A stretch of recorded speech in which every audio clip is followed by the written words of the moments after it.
Hello, Ben here with Studio on the Lake. So here's the final on the baby snowy owl.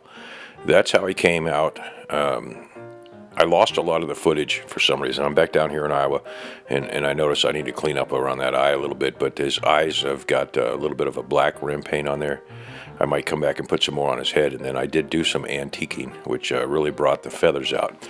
But the footage that I do have down here, I thought it was on the other card, and the card is blank for some reason.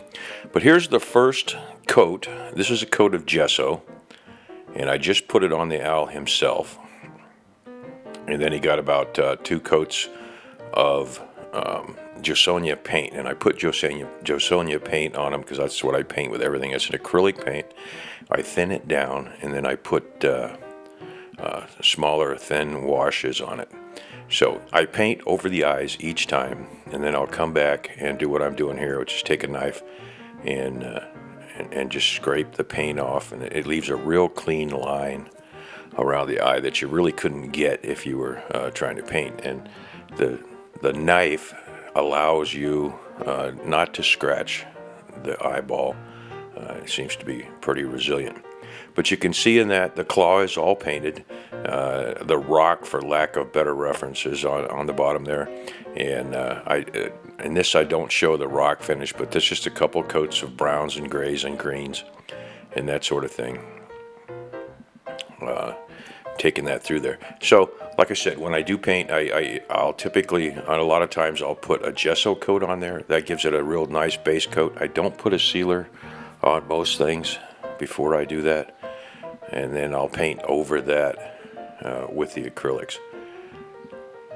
And this is why I'm really fond of the glass eyes. They really bring it to life.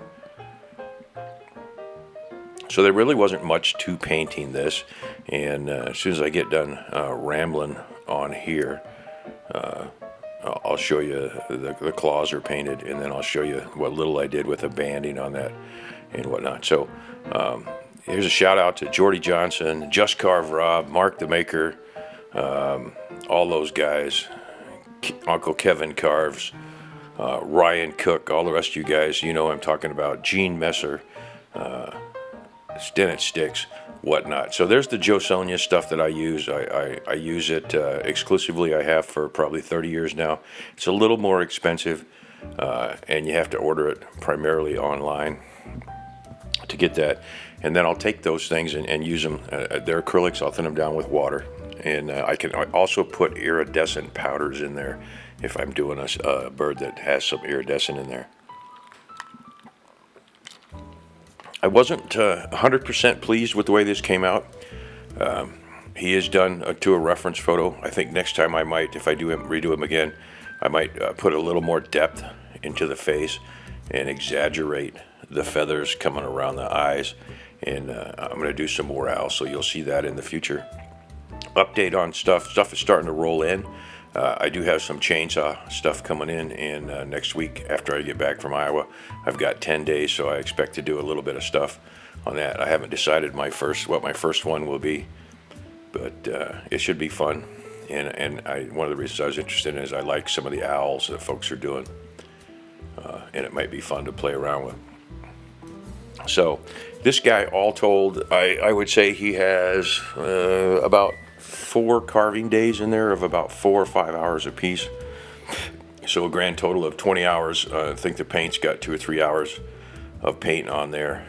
And like I said, I do like the way he came out with a couple of exceptions. I might do his face a little bit deeper.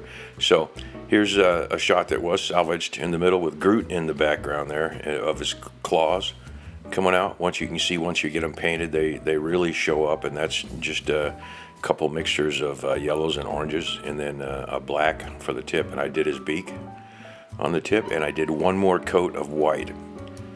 So here's the final, just before antiquing, and I did the antiquing on there and the rocks, and I'll shoot this all with a matte acrylic, just to make the rocks come alive. There is depth in those rocks. You can't see them until you shoot the acrylic matte on there. And like I said, I don't have that for some reason. I don't pay much attention. I shot it with a different camera, so I don't know what the story is. But here's the end of the owl. He's going down to a gallery, so if you're interested in him, let me know. But he is going to the gallery shortly here. So thanks a lot. This has been Ben with Stewed on the Lake. I'll see you on the next one.